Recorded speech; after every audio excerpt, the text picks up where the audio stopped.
भारत सरकार के माननीय मंत्री जी, defence minister Shri Rajnath Singh ji, education minister Shri Ramesh Pokhriyal Nishank ji, women and child development minister Shrimati Smriti Irani ji, information broadcasting, forest and climate change and environment minister Shri Prakash Javadekar ji का और माननीय minister of state Shri Dhotre ji का बहुत बहुत स्वागत करती हूँ। यहाँ पर सर हमारे साथ आज माननीय मुख्यमंत्री झारखंड से और माननीय मुख्यमंत्री गोवा से जुड़े हुए हैं। आपका सर बहुत स्वागत है। डेप्यूटी चीफ मिनिस्टर दिल्ली से और deputy chief minister Uttar Pradesh से भी हमारे साथ आज जुड़े हुए हैं। आपका भी बहुत बहुत स्वागत है सर। विभिन्न राज्यों से जुड़े हुए हैं हमारे शिक्षा मंत्रीगण और लेफ्टिनेंट गवर्नर्स भी हैं, यूटीज के एडवाइजर्स, एडमिनिस्ट्रेटर्स हैं, राज्यों के शिक्षा सचिव हैं और बोर्ड ऑफ असेसमेंट्स जो सेकेंडरी बोर्ड ऑफ एग्जामिनेशंस हैं उनके चेयरपर्सन्स हैं, वो भी जुड़े हुए हैं। आप सबका मैं बहुत स्वागत करती हूँ।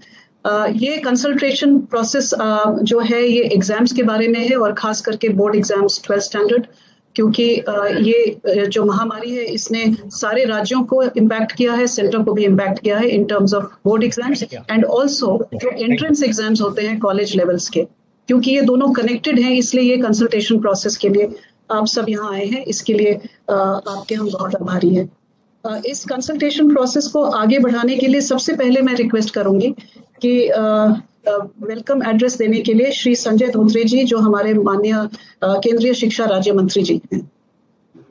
श्री धोत्रे जी।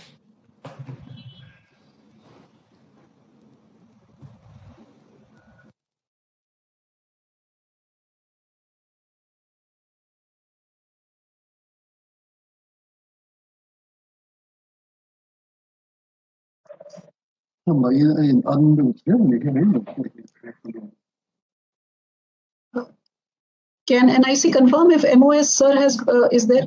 संजय धोत्रे सर, आपको रिक्वेस्ट है कि आप वेलकम एड्रेस दें। जी सर। नमस्कार। भारत के रक्षा मंत्री आदरणीय श्री राजनाथ सिंह जी, केंद्रीय मंत्रिमंडल में मेरे वरिष्ठ सहयोगी आदरणीय श्री प्रकाश जावड़ेकर जी, आदरणीय श्रीमती स्मृति ईरानी जी, शिक्षा मंत्री आदरणीय डॉक्टर रमेश पोखरियाल निशंक जी, गोवा के मुख्यमंत्री प्रमोद सावंत जी, झारखंड के मुख्यमंत्री हेमंत सोरेन जी, उत्तर प्रदेश के उप मुख्यमंत्री दिनेश शर्मा जी, यूपी के उप मुख्यमंत्री मनीष सिसोदिया जी, सभी राज्य एवं केंद्र शासित प्रदेशों के शिक्षा मंत्री, केंद्र एवं राज्य सरकार के शिक्षा विभाग के सचिव एवं वरिष्ठ अधिकारीगण, हमारे विभाग के सभी सचिव, अनिता जी, भाई और बहनों, भारत के राज्य एवं केंद्र शासित प्रदेशों के शिक्षा मंत्रियों की इस वर्चुअल बैठक में मैं आप सभी का स्वागत करता हूं। हमने यह बैठक कोविड-19 की दूसरी लहर के पृष्ठभूमि में बुलाई है। कोविड-19 की दूसरी लहर ने शिक्षा क्षेत्र को बहुत ही बुरी तरह से प्रभावित किया है। इस घातक वायरस ने पिछले 2 महीनों में कई शिक्षकों, कर्मचारियों, छात्रों और अभिभावकों को हमसे छीन लिया है। मैं उन्हें अपनी विनम्र श्रद्धांजलि अर्पित करता हूँ। ईश्वर से मेरी प्रार्थना है कि उनके परिवारजनों को इस कठिन परिस्थिति से मजबूती से बाहर आने के लिए ईश्वर शक्ति प्रदान करें। आज की इस बैठक में हमारे बीच भारत के रक्षा मंत्री और हमारे मार्गदर्शक वरिष्ठ नेता आदरणीय श्री राजनाथ सिंह जी उपस्थित है। माननीय रक्षा मंत्री जी का स्वागत करते हुए मुझे अपार प्रसन्नता हो रही है। हम आभारी है कि अपने व्यस्त कार्यक्रम के बावजूद आपने इस बैठक के लिए समय निकाला है। यह छात्र और शिक्षक समुदाय के लिए आपकी गहरी प्रतिबद्धता को दर्शाता है। महोदय, मैं आपका स्वागत करता हूं। मैं इस अवसर पर शिक्षा मंत्रालय में अपने वरिष्ठ सहयोगी और भारत के शिक्षा मंत्री डॉक्टर रमेश पोखरियाल निशंक जी का भी स्वागत करता हूं। वह हाल ही में कोविड-19 से उबरकर ठीक हुए हैं, परंतु बावजूद इसके शिक्षा के प्रति अपने कर्तव्य के कारण उन्होंने आज की बैठक बुलाने का जिम्मा खुद उठाया। महोदय, आपके बहुमूल्य मार्गदर्शन का लाभ हमें आज अवश्य मिलेगा। मैं आपका स्वागत करता हूँ। मैं इस बैठक में सूचना और प्रसारण मंत्रालय, पर्यावरण, वन और जलवायु परिवर्तन मंत्रालय और भारी उद्योग सार्वजनिक उद्योग मंत्रालय के मंत्री, हमारे वरिष्ठ सहयोगी आदरणीय श्री प्रकाश जी जावड़ेकर जी का भी स्वागत करता हूँ। हाल ही में मैं हमारे बीच केंद्रीय महिला और बाल विकास मंत्रालय और वस्त्र मंत्रालय के मंत्री आदरणीय श्रीमती हमारी बड़ी बहन स्मृति ईरानी जी का भी स्वागत करता हूँ। आप दोनों सरकार के वरिष्ठ और अनुभवी मंत्री हैं तथा आप दोनों ने पूर्व में शिक्षा मंत्रालय का नेतृत्व भी किया हुआ है। शिक्षा क्षेत्र का आपका विशाल अनुभव और विचार दृष्टि का लाभ हमें निश्चित ही मिलेगा, यह मुझे पूरा विश्वास है। मैं इस बैठक में सभी राज्यों और केंद्र शासित प्रदेशों के शिक्षा मंत्रियों का भी स्वागत करता हूँ, मुख्यमंत्री उप मुख्यमंत्रियों का भी स्वागत करता हूँ। साथियों, कोविड-19 महामारी के कारण पिछले एक साल से शिक्षा क्षेत्र बुरी तरह से प्रभावित हुआ। ट्रेडिशनल वे ऑफ लर्निंग में चुनौतियां उत्पन्न हुई, लेकिन आदरणीय प्रधानमंत्री जी श्री नरेंद्र मोदी जी के नेतृत्व में हमें यह प्रेरणा दी कि छात्रों को सुरक्षा को ध्यान में रखते हुए किस प्रकार से हम शिक्षा को आगे बढ़ा सकते। इन सब में राज्य के शिक्षा विभाग का योगदान भी अनन्य साधारण रहा है। पिछले एक साल में लर्निंग, टीचिंग, इवैल्यूएशन, असेसमेंट, इन सभी के लिए नए नए तरीके आजमाए गए। छात्रों को, शिक्षकों को एवं अभिभावकों को भी अपने आप को नए परिस्थितियों के अनुरूप ढालना पड़ा। आप सभी के योगदान के कारण इन बाधाओं को पार करने का हमारा प्रयास जारी है।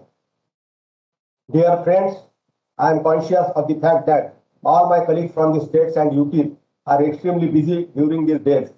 They are not only leading the education sector in their states, UTs, but many of them are also directly involved in COVID-19 related responsibilities. Many of them have also suffered personally. Their friends or families have been badly affected. Despite this, they are present today for this meeting. Though the notice period was short and it is a Sunday today, this speaks volumes about their commitment for children of this nation and their desire to find a solution for the students. I am extremely happy to welcome all my colleague ministers from the states and union territories. I also welcome senior officers from education departments of the state and the center. I am sure that together we will be able to come up with solutions which will ensure that we move forward without compromising the safety of students and teachers as well as the quality of education. I am sure that all the honorable ministers will give valuable suggestions based on their vast experience, which will help the students carry on their academic pursuit unhindered. Thank you. Jai Hind. Namaskar. धन्यवाद sir. अभी मैं माननीय शिक्षा मंत्री doctor Ramesh Pokhriyal Nishank जी को request करती हूँ कि चर्चा की प्रस्तावना इस बैठक में रखें।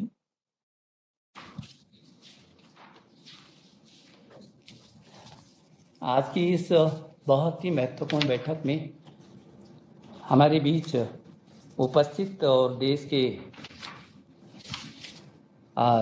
यशस्वी रक्षा मंत्री, उत्तर प्रदेश के पूर्व मुख्यमंत्री और केंद्र सरकार में जिन्होंने बहुत लंबे समय तक विभिन्न दायित्वों को यशस्वीतापूर्ण अपना निभाया है, ऐसे हम सबके प्रिय भारत के रक्षा मंत्री श्रद्धेय राजनाथ सिंह जी,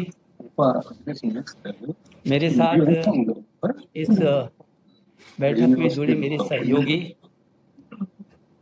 महिला बाल विकास तथा वस्त्र मंत्री परम आदरणीय श्रीमती स्मृति ईरानी जी, माननीय सूचना प्रसारण मंत्री, पर्यावरण तथा भारी उद्योग और सार्वजनिक उद्यम मंत्री श्रद्धेय प्रकाश जावड़ेकर जी, हमारे साथ आज मुख्यमंत्री जुड़े हैं आदरणीय हेमंत सोरेन जी झारखंड से, और श्री प्रमोद सावंत मुख्यमंत्री गोवा, श्री दिनेश शर्मा जी उप मुख्यमंत्री उत्तर प्रदेश, आदरणीय श्री मनीष सिसोदिया उप मुख्यमंत्री दिल्ली, हमारे सभी राज्यों के परम आदरणीय शिक्षा मंत्रीगण, और हमारे बीच यहाँ पर संघ राज्य क्षेत्रों के उप राज्यपालगण और सलाहकारगण, सभी सचिवगण, भारत सरकार में मेरे सहयोगी उच्च शिक्षा सचिव अमित खरे और स्कूली शिक्षा सचिव श्रीमती अनीता करवाल, और ऑनलाइन माध्यम से जुड़े हम सभी जो लोग हैं, मैं आपका इस महत्वपूर्ण बैठक में हृदय की गहराइयों से अभिनंदन कर रहा हूं। मुझे उम्मीद है कि आप सभी स्वस्थ होंगे, अपने परिवार और प्रियजनों की तरह सबकी देखभाल भी कर रहे होंगे। सर्वप्रथम मैं उन परिवार के प्रति अपनी गहरी संवेदना व्यक्त करता हूं जिन्होंने इस महामारी में अपने प्रियजनों को खोया है। मैं ईश्वर से प्रार्थना करता हूं कि इस कठिन समय में हम सभी को शक्ति प्रदान करें। Namaskar. I hope all of you are healthy and taking good care of your family and the loved ones. I want to express my deepest condolences to the families who have lost their loved ones during this pandemic. I pray to God to give strength to all of us during these difficult and challenging times. आज Covid महामारी की दूसरी लहर के मद्देनजर यह और भी अनिवार्य हो गया है कि हम स्वयं की रक्षा करें और साथ ही अपनी शिक्षा प्रणाली को सुचारू संचालन भी सुनिश्चित करें ताकि हमारे छात्रों को कोई नुकसान न हो और जो हमारे भारत के भविष्य हैं उनका भविष्य उज्जवल हो। Today, in the view of the second wave of the COVID-19 pandemic, it has become even more imperative that we protect ourselves. At the same time, we have to ensure smooth functioning of our education system so that our students, who are the future of India, do not face the impact of the pandemic. पिछले एक साल में Covid की विषम परिस्थितियों के बावजूद राज्य और केंद्र हमने मिल करके उन चुनौतियों का मुकाबला किया है। आप सबके सहयोग से हम अपनी शिक्षा प्रणाली को सफलतापूर्वक ऑनलाइन मोड पर ला सके और हमने घरों को ही स्कूल में तब्दील कर दिया। 25 करोड़ से भी अधिक छात्र छात्राओं को घरों पर ही पहुंचाने की कोशिश की है। ये शायद दुनिया का अपने में एक अद्भुत उदाहरण होगा। Over the past year, despite the odd circumstances of the COVID-19 pandemic, we have jointly transformed the challenges into opportunities. With your cooperation, we were able to successfully bring our education system to online mode and we converted homes into schools. 25 crore children have been educated in this mode and this may be the world's first example where such a large number of students have been educated online. हमें पुनः team India के रूप में आगे आने वाली परीक्षाओं को आयोजित करना होगा ताकि हमारे बच्चों का जीवन भी सुरक्षित रहे और उनका भविष्य भी। इसी सोच के साथ आज इस विचार विमर्श की प्रक्रिया में हम सभी लोग यहाँ पर एकत्रित हुए हैं। We have to again conduct the upcoming examinations in the form of a team India so that the lives of our children stay safe as well as their future. With this thought, today this deliberation process has been initiated. मैं कह सकता हूँ कि पिछले एक वर्ष में सभी राज्यों ने एक से बढ़कर एक सर्वोत्तम प्रयास किए हैं। सभी का नाम लेना भी संभव नहीं है। आप सभी प्रदेशों ने अपने स्तर पर हर संभव प्रयास किए, शिक्षा व्यवस्था को नए स्वरूप दिया। मैं आपका इन अद्भुत प्रयासों के लिए हृदय की गहराई से बहुत बहुत आभार प्रकट करना चाहता हूँ। I would like to thank from the bottom of my heart for all the efforts that all the state governments have taken to address the problems of the education system. Here I cannot take the name of each individual state, but all the states have done wonderful work during this COVID pandemic. मुझे आप सबसे यह भी साझा करते हुए आनंद की अनुभूति होती है कि शिक्षा मंत्रालय ने PM ई-विद्या के अंतर्गत एक digital platform one nation one digital channel Diksha, एक कक्षा एक चैनल रेडियो, कम्युनिटी रेडियो के माध्यम से शिक्षा को निरंतर बनाए रखने की दिशा में बहुत सारे सफलता प्रयास किए हैं। मुझे ये भी बताते हुए खुशी होती है कि दीक्षा के माध्यम से 315 करोड़ से भी अधिक शिक्षण सत्र का आयोजन हुआ है। यह भी संभवतः पूरी दुनिया के लिए एक अलग ही मानक स्थापित हुआ होगा। I am delighted to share with all of you that the Ministry of Education has made successful efforts towards maintaining the continuity of education through One Nation, One Digital Platform, Diksha, One Class, One Channel, Radio, Community Radio under the PM E-Vidya package. I am also happy to share that through Diksha, more than 315 crores teaching sessions have been organized. As I have already said, this is one of the world's first example where such a large online education system has been conducted. मुझे याद है कि विगत वर्ष मैंने अनेकों बार आपसे लगातार सीधा संवाद किया और हर बार आपका बहुत सहयोग मिला। अभी कुछ दिन पहले हमने सभी राज्यों के शिक्षा सचिवों के साथ भी संवाद किया। इस संवाद से मुझे बहुत महत्वपूर्ण सुझाव मिले हैं सभी राज्यों से, जिन पर सकारात्मक कार्रवाई की जाएगी, ये मैं आपको आश्वस्त करना चाहता हूँ। Today, through this meeting, I want to express my gratitude towards each one of you. It is the result of an effective coordination between the center and states that we were all able to ensure the well-being of our students. I remember that last year, I had a continuous dialogue with all of you, and just a few days ago, I had interacted with the education secretaries of all the state governments. I have received very valuable, important feedback from this dialogue, and I would assure you that affirmative action will be taken on all the suggestions received.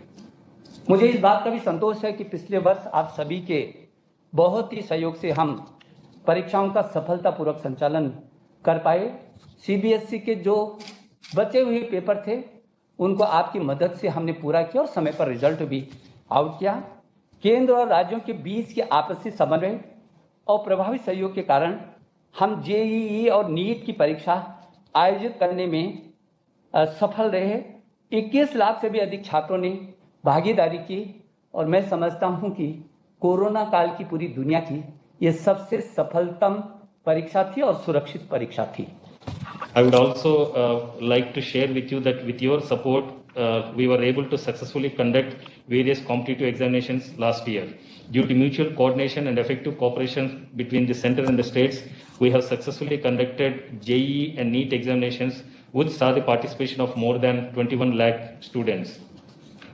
मैं सभी राज्यों के माननीय मुख्यमंत्रीगण एवं शिक्षा मंत्रीगण का बहुत हृदय की गहराई से आभार प्रकट करना चाहता हूं कि उस समय उड़ीसा सहित तमाम प्रदेशों ने नीट की परीक्षाओं, जेईई और नीट की परीक्षाओं के आवेदकों को मुफ्त परिवहन सेवा, मुफ्त परिवहन सुविधा और आवास तक उपलब्ध कराया था और टीम भावना के रूप में बच्चों की सुरक्षा की दृष्टि से पूरा का पूरा सहयोग दिया था और मैं उसके लिए भी सभी राज्यों के मुख्यमंत्रीगण और आप सभी शिक्षा मंत्रीगण का आभार प्रकट करना चाहता हूं।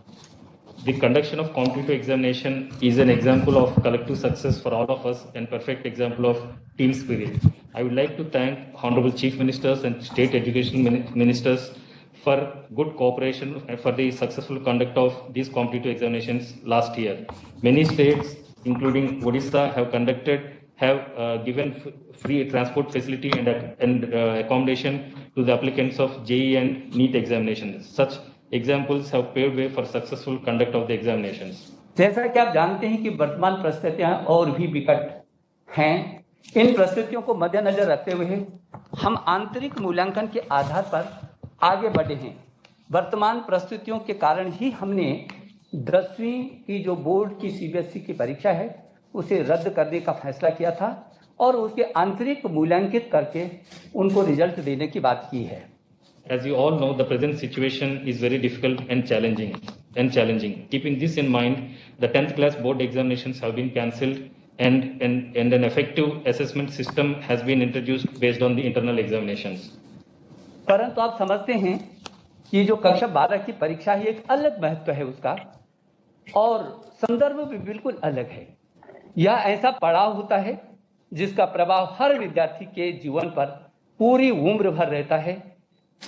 उसकी आगे की शैक्षणिक यात्रा कैसे तय हो, ये 12वीं की परीक्षा के परिणाम के मूल्यांकन के जरिए ही वो तय कर सकता है। However, the class 12 examinations have a different importance and a different context. This is a stage that affects every student's life throughout their lifespan. The student's future educational journey is decided only through their 12th class assessment or entrance examination. विद्यार्थियों के भविष्य एवं उनकी सुरक्षा सुनिश्चित करना हमेशा से हमारी प्राथमिकता रही है। यदि हम अपने विद्यार्थियों की पढ़ाई के स्तर पर विश्वसनीय मूल्यांकन के बिना आगे बढ़ते हैं तो इससे उसका प्रभाव उसके करियर पर और नौकरी की सुलभता पर भविष्य में प्रभावित होगी। Ensuring the career and safety of our students has been our top priority. However, if we proceed without a reliable assessment of the level of education of our students, it will affect their future careers and access to jobs. साथ ही अगले सत्र पर भी इसका प्रतिकूल प्रभाव पड़े, यह सुनिश्चित प्रतिकूल प्रभाव न पड़ सके यह सुनिश्चित करने के लिए जरूरी है कि हम तुरंत कोई फैसला लें और आप सभी हितधारकों के साथ संवाद और विचार विमर्श करके उस निर्णय पर पहुंचे। At the same time, to ensure that it does not adversely affect this next academic session, it is necessary that we take a decision immediately through dialogue and deliberation with all the concerned stakeholders. इस वर्ष 12वीं की CBSE board में 14 लाख से अधिक विद्यार्थी इन परीक्षाओं के लिए पंजीकृत हुए हैं। ऐसे में परीक्षाओं में देरी होने से छात्रों, अभिभावकों और शिक्षकों के मन में अनिश्चितता की स्थिति पैदा हो जाती है। This year, more than 14 lakh students have been registered to take the CBSE 12th board examinations. In such a situation, delay in announcement regarding these examinations leads to uncertainty in the minds of students, parents, and teachers. और इसलिए CBSE ने 2 प्रस्ताव जो आपको आपके संज्ञान के लिए भेजे। पहला विकल्प अधिक केंद्रों पर प्रमुख विषयों के लिए नियमित परीक्षा का आयोजन किया जाए। दूसरा विकल्प यह है कि जिन स्कूलों में छात्र नामांकित हैं उन्हीं में छोटी अवधि की परीक्षाओं का आयोजन किया जाए। ये अभी आपको प्रस्तुतिकरण में बहुत स्पष्ट हो जाएगा और इसलिए इन प्रस्तावों पर चर्चा के लिए देश के माननीय रक्षा मंत्री जी जो हमारे संरक्षक भी हैं, उनकी अध्यक्षता में इतनी महत्वपूर्ण बैठक ये छात्रों के हितों के दृष्टि से गंभीरता से आज ये परामर्श बैठक आयोजित हुई है। The Central Board of Secondary Education has given 2 which have been circulated as an email to you. Also be explained shortly. Which will also be explained in detail shortly through a PowerPoint presentation. To discuss these proposals, this high-level consultative meeting has been organized under the chairmanship of our Honorable Defence Minister. CBSE school की राष्ट्रीय परिषद ने एक mail के द्वारा मुझे अवगत कराया है कि परीक्षा होनी चाहिए। दूसरा, अभी एक जनहित याचिका माननीय सर्वोच्चतम न्यायालय में 18 मई को दाखिल हुआ है, जिसमें मांग की गई है कि परीक्षा खारिज नहीं होनी चाहिए। The CBSE Schools National Council has written an email to me and expressed that examinations should be conducted, and also one public interest litigation has also been filed in Honorable Supreme Court on 18th May, stating that examination should not be cancelled.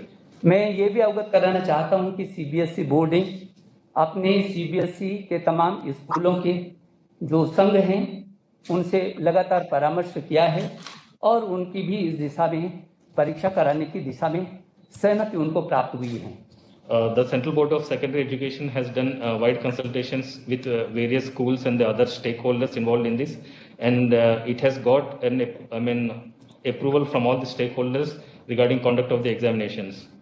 मेरा आपसे बहुत ही विनम्र निवेदन है कि आप अपने देश भर के सभी इन विद्यार्थियों के हित में जो सीबीएसई की 12वीं के परीक्षाओं के आयोजन के बारे में आज अपने बहुत महत्वपूर्ण सुझाव देंगे और निश्चित रूप में श्रद्धेय राजनाथ सिंह जी के सानिध्य में हम किसी स्थान पर पहुंचेंगे। आप सभी शिक्षा प्रणाली के महत्वपूर्ण आधार स्तंभ हैं। मैं आशा करता हूं कि आप जो सुझाव देंगे उनसे हम हर चुनौती का मुकाबला करेंगे और अपने बच्चों के भविष्य और सुरक्षा दोनों को सुनिश्चित करेंगे। मैं आपका सबका अभिनंदन करता हूं। I request you to give your suggestions on the basis of which a desirable decisions will be taken regarding the conduct of Class 12 examinations in the interest of all students across the country. All of you are all important stakeholders of our education system, and I hope that your suggestions will help us overcome these challenges and ensure a bright future of our children. Thank you. Jai Hind. Thank you very much, sir. Now I will request the Secretary, Department of Higher Education, Shri Amit Khareji, to make a presentation on the entrance examinations at all India level.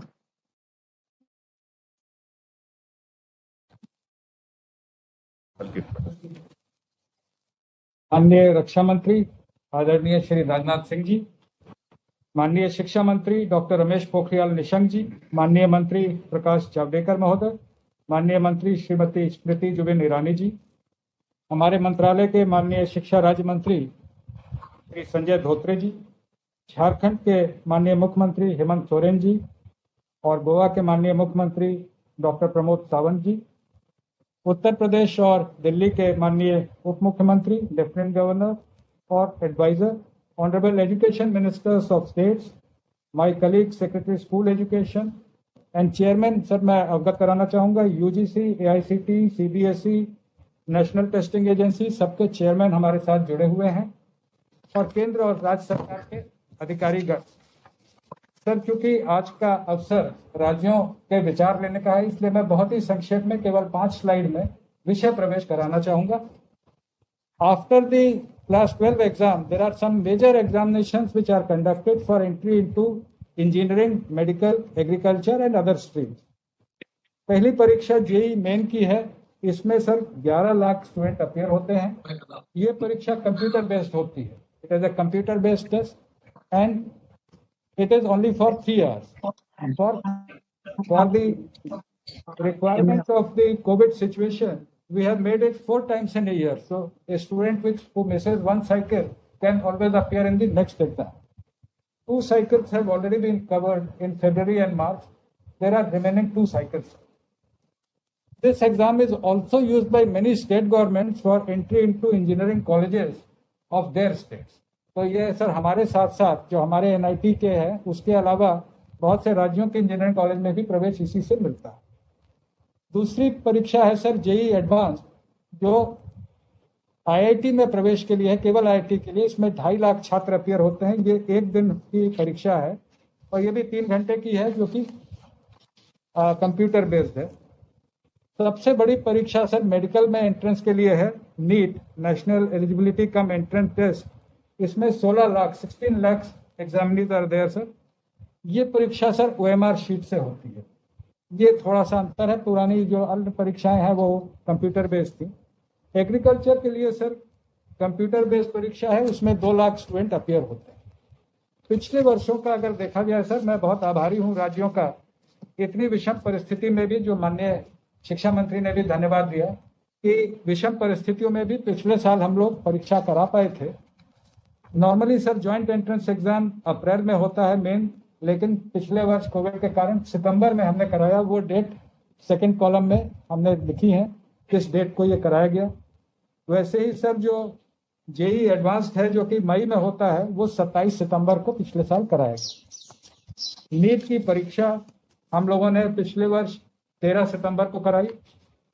अमूमन sir ये मई के माह में होती है, 2019 में 5 मई को हुई थी। जो एग्रीकल्चर की परीक्षा है वो जुलाई में होती है, वो भी हमने पिछले साल सितंबर में कराई और नवंबर से एकेडमिक सत्र शुरू हुआ। We are very grateful to all the state governments because all the examination centers, and as Honorable Minister said, many states even provided transport and accommodation to the examinees, तो उनके सहयोग से कराई। इस वर्ष सर हालांकि अभी समय है, सितंबर में पिछले साल हुई थी, लेकिन राज्यों के विचार आ जाए कि कब ये परीक्षाएं की जाएंगी तो उससे आप सहूलियत लेंगे। इसके अलावा सर एक महत्वपूर्ण विषय ये है, ये प्रोफेशनल एग्जाम्स के लिए एंट्रेंस एग्जाम है। इसके अलावा 1,10,00,000 students are there in universities first year admission, and many of the mostly sir admissions are based on class 12 result. तो 12वीं की परीक्षा के आधार पे 1,10,00,000 छात्र अपने अपने विश्वविद्यालयों में प्रवेश पाते हैं। तो मैं अनुरोध करूंगा कि सेक्रेटरी स्कूल 12वीं परीक्षा के बारे में विषय प्रवेश करें। सेक्रेटरी स्कूल अनीता करवल। Thank you very much, sir. NIC sir presentation upload कर दें। जैसा कि सर ने अभी बताया कि एक कंटिन्यूटी होती है 12वीं कक्षा और हायर एजुकेशन के बीच में, तो मैं कुछ 7-8 स्लाइड्स में आपको CBSE एग्जाम्स और उसका relationship with the country and with other exams, इसके बारे में थोड़ा बताना चाहूंगी। जैसा सर ने भी कहा और माननीय मंत्री जी ने भी कहा, पिछले साल काफी मुश्किल हुई थी। नॉर्मल सर्कमस्टांसेस में हमारा जो बोर्ड एग्जाम होता है CBSE का, वो 15 फरवरी से अप्रैल के फर्स्ट वीक तक चलता है। बाकी राज्यों का भी इसी दरमियान चलता है, फरवरी, मार्च, अप्रैल। This is the time all states do their board exams. CBSE का रिजल्ट मिड मई में डिक्लेयर हो जाता है और बाकी राज्यों का भी मई के अंत तक नॉर्मली आ जाता है। जो CBSE का प्रोसेस है, चूंकि ये ऑल इंडिया कैरेक्टर का एग्जाम है, ये एक स्टेट से लिमिटेड नहीं है।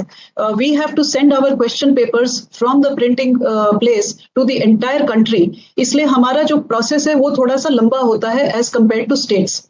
हमारे प्रोसेस में 1 महीना तो हमको प्रिपरेशन के लिए चाहिए होती है, in which we are doing all the logistic work. for ensuring that all exam centers are prepared with everything including question papers. उसके बाद हमारा ये एग्जाम चलता है जो करीब 2 महीने का चलता है और 1 महीने का process is evaluation process and result declaration. So we require 4 months in entirety to do board exams. Last year जब ये डिस्टर्ब हो गया था पैंडेमिक की वजह से, उस बीच हमारे 12th के एग्जाम्स और 10th के काफी सारे पेपर्स हो चुके थे और उसी की वजह से हम उनका रिजल्ट्स उनके आधार पे हम डिक्लेयर कर पाए थे और इसके ऊपर हमको माननीय सुप्रीम कोर्ट का भी स्टैंप मिला था. Next please. अब जो 20-21 का जो हम इसका प्रीवियस स्लाइड लीजिएगा. जो 20-21 में जो हम लोगों ने सोचा था वो हमने शेड्यूल जनवरी में ही बाहर निकाल दिया था. चूंकि स्कूल सितंबर तक तो पूरे कंट्री में बंद रहे थे, अक्टूबर से धीरे धीरे खुलना शुरू हुए थे और कई राज्यों में जनवरी तक भी खुले हैं स्कूल्स. दैट इज वाई हम लोगों ने 4 मई to 14 जून का शेड्यूल बाहर निकाला था. लेकिन अभी ये सिचुएशन को देखते हुए जो 21.5 lakh students who belong to class 10th, we cancelled the exams and we have come out with a system of objective assessment on the basis of their internals and practicals. और ये process, this is going on in the schools and this process will be completed in the month of June. जो 12th standard का exam है, जैसे कि खरे sir ने भी कहा और माननीय मंत्री जी ने भी कहा, ये कटिंग एज एग्जाम है और इसकी जरूरत पड़ती है बच्चे को for further higher education, for studying anywhere in the country and also for going abroad. So we had decided that we will conduct the exams, but we will decide when to do it and inform by 1st of June. Next ले लीजिए. Meanwhile, जैसा कि आप देख सकते हैं कि ये काफी सारे हाई कोर्ट में केसेस हुए हैं. पहला केस जो दिल्ली हाई कोर्ट का है, जिसमें ये मैटर आया था कि जो हमारा 1/5 का जो सर्कुलर था उसमें फाइनल रिजल्ट्स के बेसिस पे मार्क्स नहीं डिक्लेयर होने चाहिए. दिस हैज बीन एडजर्न्ड, इसमें कोई डिसीजन नहीं हुआ है. एक हाई कोर्ट ऑफ बॉम्बे में गया है एक केस जिसमें PIL हुआ है कि एग्जाम्स होने चाहिए, क्लास 10th के कैंसिल नहीं होने चाहिए. High court of Cuttack has also said कि why examinations cannot be held in alternative mode. There is a PIL there. Supreme Court of India में जैसा कि खरे सर ने बताया कि ये एक लिस्टेड PIL है जो हुआ है. एंड एक केरला में एक रिट पिटिशन हुआ है कि 12th का एग्जाम्स कैंसिल नहीं होना चाहिए. अभी ये तो लीगल रहा. अब जो नेक्स्ट स्लाइड प्लीज. अब जो CBSE के जो बोर्ड एग्जाम्स हैं, जैसा कि मैंने कहा, I am talking about CBSE exams. This has an impact on all state board exams, we realise. In fact हमें हर बार पूछा भी जाता है कि CBSE कब कर रही है एग्जाम, CBSE का क्या मंतव्य है, CBSE आगे क्या करना चाह रही है. तो इसीलिए हम आपके सामने ये पेश कर रहे हैं ताकि हम लोग सब मिल करके एक मन बना सकें इसके ऊपर. CBSE का जो एग्जाम है वो 12th स्टैंडर्ड का वो और या 10th का हो, वो ऑल इंडिया कैरेक्टर का होने की वजह से हमारे जो बच्चे हैं जो राज्य में ही होते हैं, राज्य के ही बच्चे हैं, लेकिन वो राज्य के ही हायर एजुकेशन इंस्टीट्यूशंस में एडमिशंस लेते हैं. अगर राज्य का एग्जाम पहले हो जाता है और एडमिशन पहले हो जाती है तो ये बच्चे जो उसी राज्य के हैं वो रह जाएंगे. इसलिए ये जरूरी है कि हम सब एक मन बना करके इस पे काम करें. सो ये हम लोगों ने ये सोचा है कि हमको स्टूडेंट्स का और टीचर्स का सेफ्टी एंड सिक्योरिटी, इसको टॉप प्रायोरिटी देना पड़ेगा. और एग्जाम हम तभी करें जब हम we find conditions are conducive. Now, since there is uncertainty right now, इसलिए we have explored 2 options which we are presenting before. Next, please. जो पहला ऑप्शन है, CBSE के 12वीं कक्षा में 115 जितने सब्जेक्ट्स होते हैं, जिसमें 19 मेजर सब्जेक्ट्स होते हैं और बाकी सब्जेक्ट्स या तो स्किल सब्जेक्ट्स होते हैं और subjects such as painting, music etcetera, जिसमें मेजॉरिटी पोर्शन प्रैक्टिकल का होता है जो हो चुका है और थियोरी के मार्क्स सिर्फ 30% जितने होते हैं और वो बहुत बड़ी बात नहीं है. तो जो मेजर सब्जेक्ट्स होते हैं, जो 19 सब्जेक्ट्स होते हैं, हमारा पहला ऑप्शन ये है that we will conduct the exams only for the 19 major subjects in the routine manner, which means कि हम 3 घंटे वाला ही एग्जाम लेंगे और हम एग्जाम सेंटर जो है भले हम स्कूल में कर दें, खुद के स्कूल में, लेकिन हम 3 घंटे वाला एग्जाम लेंगे. और ये एग्जाम जो है इसकी तैयारी के लिए फिर हमको 3 महीने का समय चाहिए होगा. So this is a thing which we are not very sure whether we have so much of time 3 months हमको एक साथ मिलेगा या नहीं मिलेगा. That is why we and also higher education institutions में हमको एडमिशन भी टाइम से करवाना है. अगर हम ये एग्जाम फॉर एग्जाम्पल हम जुलाई में भी नहीं करवा पाए, अगस्त में शुरू करते हैं, तो अक्टूबर में जाके रिजल्ट आएंगे, नवंबर दिसंबर में admission would be too late for this semester. So we have come out with a second option. Next slide please. जो नेक्स्ट ऑप्शन है ये हम कह रहे हैं कि हम इन्हीं 19 सब्जेक्ट्स में हम एग्जाम्स करेंगे, हम बाकी में नहीं करेंगे. उसमें हम इंटरनल असेसमेंट प्रैक्टिकल्स के बेसिस के ऊपर हम मार्क्स प्रोजेक्ट कर देंगे इन 19 सब्जेक्ट्स में. लेकिन हम एग्जाम 3 घंटे के ड्यूरेशन का नहीं, we will do an exam of 90 minutes duration only. And the child will go to their own school. They will not have to go to the exam center because exam center में 5 से 6 स्कूलों के बच्चे जाते हैं, 500 से 1000 बच्चे वहां क्राउड करते हैं. Whereas in the own school, it will not be more than 60 to 100 children, and there will be many more rooms available to the child. And we will ensure social distancing. So we will do 90-minute duration, own school exam, 19 major subjects, and the paper will be based on the existing pattern. Existing pattern जो है CBSE का, उसमें 65 से 70% existing pattern में या objective type है या very short answer type है. बाकी का पेपर इज लॉन्ग आंसर और शॉर्ट आंसर्स. तो ये जो 65 से 70% वाला जो पोर्शन है उस पे फोकस करके हम छोटा पेपर देंगे 1.5 घंटे का, और जो हम ओएमआर शीट पर हम बच्चे से लेंगे. और ये एग्जाम हम 2 बार करवा पाएंगे. अगर हम इस तरह से करेंगे तो फर्स्ट फेज में हम जितने राज्यों का जितने जगह का हो पाएगा वो हम करवा लेंगे, because some areas would be under containment. कुछ बच्चों के घर में ट्रेजेडी हुई होगी या कोविड हुआ होगा, उनके लिए हम सेकेंड चांस फिर से करेंगे. सो ये 15 डेज के अंदर हम 2 बार करवा पाएंगे, and results will be given within 15 days of the completion of each exam, because it would be on OMR sheet. And evaluation भी हम स्कूल में ही करवा देंगे. We will not take the sheets like we do right now, it goes from one school to another school. It will not happen. Therefore, there will be very less movement of children and teachers. So this is our second option. Next, please. Next, please. In the event, yes, in the event the child is not able to appear in both of these, we are open to see that if the child had genuine difficulties, हम उसके लिए फिर से exam करने को भी तैयार हैं. हम लोगों ने ये सोचा है कि हम डेट्स जो है अभी जून में करने की शक्यता नहीं लग रही है, तो हम लोगों ने ये सोचा है कि 15 जुलाई से लेके 30 जुलाई का पहला फेज हो सकता है, और फर्स्ट वीक टू सेकेंड और थर्ड वीक ऑफ अगस्त का सेकेंड फेज हो सकता है, and results can be declared by 5th September. Now this will have a bearing on all the state boards also. That is why we are giving our ideas for the dates also. And of course, there is flexibility in this. This will also depend on the situation as it turns out, and it will also depend on the decision that we take together. Next, please. I think this is the last slide. Yes. So this is the tentative schedule जो हम लोगों ने सोचा हुआ है. आप देख सकते हैं. I think we have shared this also with you, that this is how it could go on. Next, please. Thank you. So with this, sir, आपकी अनुमति हो तो अब हम कंसल्टेशन प्रोसेस के लिए अब शुरुआत करें. या चाहते हैं मैडम, जरा सा जो शेड्यूल आपने दिखाया उसके बाद फिर से दिखा दें, शेड्यूल वाले जो स्लाइड था आपका. NIC अश्विनी जरा दोबारा दिखा दें. नोटेड. फोटो कीजिए.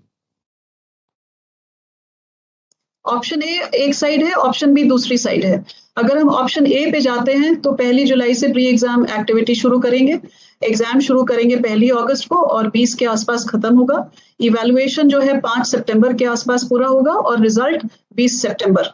लेकिन ऑप्शन बी जो शॉर्टर ऑप्शन है वो हम फिर 10 तारीख से लेके 15 तारीख तक प्रेपरेशन करके पहला फेज 15 जुलाई से लेके 1 अगस्त तक करेंगे, और दूसरा फेज 5 अगस्त से 26 अगस्त करेंगे.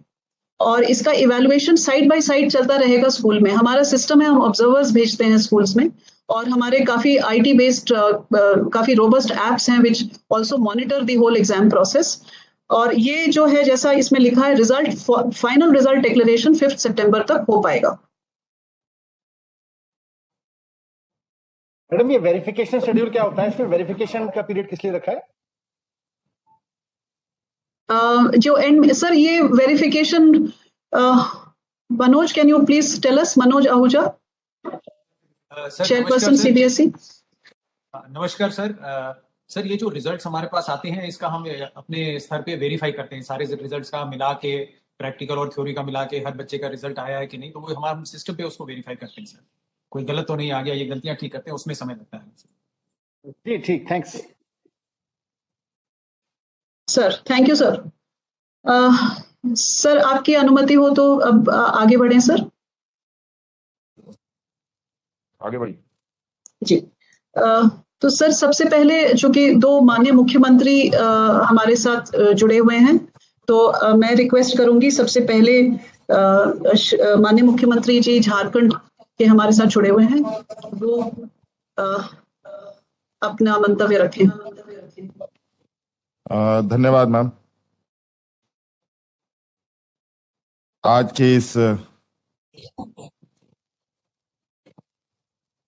एग्जाम को लेकर, सीबीएसई और एंट्रेंस एग्जाम को लेकर आयोजित ये महत्वपूर्ण बैठक में हमारे साथ उपस्थित आदरणीय रक्षा मंत्री राजनाथ सिंह जी, आदरणीय शिक्षा मंत्री रमेश सिंह पोखरियाल जी, आदरणीय मंत्री महिला बाल विकास स्मृति ईरानी जी, माननीय सूचना एवं प्रशासन मंत्री श्री प्रकाश जावड़ेकर जी, हमारे गोवा के मुख्यमंत्री सावंत जी एवं राज्य के सभी शिक्षा मंत्रीगण, राज्य के विभिन्न राज्यों के उप मुख्यमंत्रीगण एवं सभी वरीय पदाधिकारीगण और सभी हमारे संस्थाओं के, शिक्षण संस्थानों के सभी वरीय पदाधिकारीगण, आप सभी लोगों का मैं अपनी ओर से हार्दिक स्वागत करता हूं, अभिनंदन करता हूं। आज बहुत अहम विषय पर चर्चा हो रही है। निश्चित रूप से आज इस वैश्विक महामारी में एक चुनौती के साथ साथ हमें अपनी आने वाली पीढ़ी के लिए भी चिंता करने की बहुत आवश्यक है। और इस कड़ी में जो चीजें हमें स्लाइड के माध्यम से दिखाया गया है, कुछ सुझाव भी आप लोगों ने दिया है। ये बात कुछ सुझाव अच्छे भी कहे जा सकते हैं। बहुत मुझे लगता है इस पर केंद्र सरकार ने चिंतन किया है, इसके लिए मैं उनको बहुत बहुत धन्यवाद देना चाहूंगा। इसमें कई तरीके के सुझावों में एग्जाम को छोटा करना, 3 घंटे से के स्थान पर 1.5 घंटे करना, सब्जेक्टों में बदलाव करना और होम सेंटर की सुविधा देना। जो बच्चे बाहर से पढ़ाई करके दूसरे राज्यों में जाते हैं पढ़ाई करने, उनके लिए भी आप लोगों ने ऑप्शन रखा है। यह सभी सुझाव निश्चित रूप से काफी चीजों को ध्यान में रखकर की गई है, लेकिन मैं क्योंकि आम लोगों की भी थोड़ी सहमति जानने की मैं कोशिश कर रहा हूं, और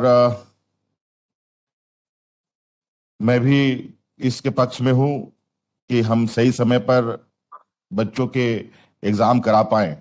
लेकिन चुनौती कुछ इस तरीके से है और इतना भयावह संक्रमण देश में है, इससे भी हम इनकार नहीं कर सकते हैं। फर्स्ट वेव की बात थोड़ी अलग थी, लेकिन ये दूसरी वेव की जो बातें हैं, ये थोड़ा बिल्कुल बहुत ही चिंता का विषय बना हुआ है। साथ साथ में अभी हम देख रहे हैं कि ब्लैक फंगस, व्हाइट फंगस की भी चीजें धीरे धीरे पैर पसार रही है।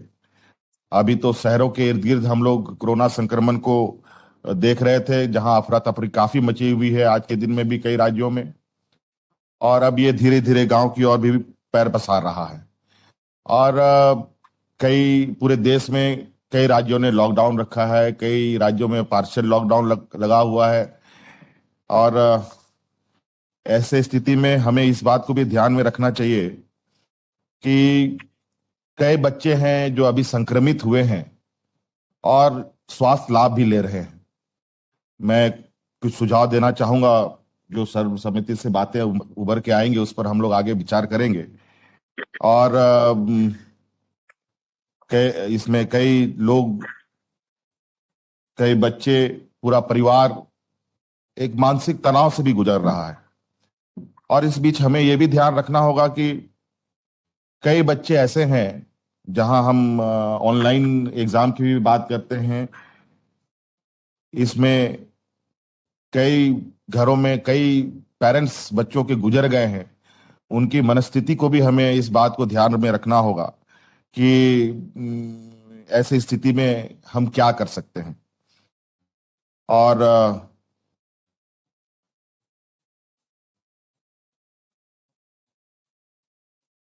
कई महत्वपूर्ण छोटी छोटी चीजें हैं जिनको हमें यह ध्यान रखना होगा कि आखिर इस चीजों पर हम लोग आगे बढ़े तो कैसे बढ़े। और मुझे ये लगता है कि अगर हम लोग आज ये चर्चा कर रहे हैं, ये चर्चा थोड़ा और जो भी तिथि निर्धारित हो, वर्तमान स्थिति को बहुत गंभीरता से ध्यान में रखते हुए, जब इसका संक्रमण दर घटते हुए अगर हम पूरी तरीके से अस्वस्थ होने लगेंगे तो मुझे लगता है कि इसके डेट को निर्धारित किया जाए। थोड़ा सा हमें और डेट निर्धारण करने से पहले मौजूदा संक्रमण का आकलन हमें करने की आवश्यकता है, मुझे ऐसा लगता है। और अभी चूंकि कई सुझाव हो सकता है कि हम लोग लिखित रूप में भी आपको हम लोग उपलब्ध कराएंगे, जो हम अभी राज्य के अंतर्गत विभिन्न संस्थाओं से, स्कूल संस्थाओं से, पेरेंट्स से, बच्चों से बातें आ रही हैं उभर के, उनकी भी भावनाओं को आपके साथ शेयर करने की कोशिश करूंगा। और मैं अभी के समय में यही कह सकता हूं कि आप लोगों ने बहुत अच्छी मेहनत की है। और आप लोगों की प्रयास है कि चूंकि सीबीएसई एग्जाम होना और उसके बाद आगे का जो एक कंटिन्यूसी इसका चेन है, वो हमारे राज्य की स्टेट बोर्ड से भी जुड़ा हुआ है। हम स्टेट बोर्ड में भी हमें एग्जाम्स कराने हैं। तो ये सारी चीजें आप लोगों के चीजों को कैसे हम लोग मैच करा पाए, ये हमारी भी चिंताएं हैं। तो इनमें कुछ चीजें हैं जो आज बच्चों की मनस्थिति है, उसको ध्यान में रखा जाए। उनके परिवार की स्थिति का क्या वर्तमान स्थिति है। कई बच्चों के माँ बाप गुजर गए, उनका क्या मेंटल स्टेटस है। और इन सब छोटी छोटी चीजों को हमें थोड़ा ध्यान रखने की आवश्यकता है। और मेरा यही कहना होगा कि थोड़ा हम लोग डेट डिक्लेयर करें तो उससे पहले हमें एक और विचार विमर्श करते हुए आगे बढ़ना चाहिए, मेरा यही कहना है। बहुत बहुत धन्यवाद आप सबकी उपस्थिति का। धन्यवाद। हेमंत जी, सर, मैं समझता हूं हम लोग आपका ये स्वागत करेंगे यदि आपके द्वारा रिटर्न सजेशन यदि प्राप्त होता है। लेकिन यही आप सभी से अनुरोध करना चाहूंगा कि जो भी रिटर्न सजेशन मिले वह 2 दिन के अंदर हम लोगों को प्राप्त हो जाए। तो मैं समझता हूं कि अन्य लोगों से जो विचार विमर्श करना होगा वह विचार विमर्श करने में हमको सुविधा होगी। 2 दिन बिल्कुल सर, आप सजेशन भेज सकेंगे तो अच्छा होगा। बिल्कुल बिल्कुल बिल्कुल सर, मैं पहले ही देने की कोशिश करूंगा सर। धन्यवाद सर। धन्यवाद सर। अब मैं रिक्वेस्ट करूंगी माननीय मुख्यमंत्री गोवा श्री डॉक्टर प्रमोद सावंत जी को। Thank you madam. आज के इस वीडियो कॉन्फ्रेंस में हमारे साथ में हैं देश के रक्षा मंत्री माननीय श्री राजनाथ सिंह जी, एजुकेशन मिनिस्टर श्री रमेश पोखरियाल जी, અને મંત્રીજી શ્રી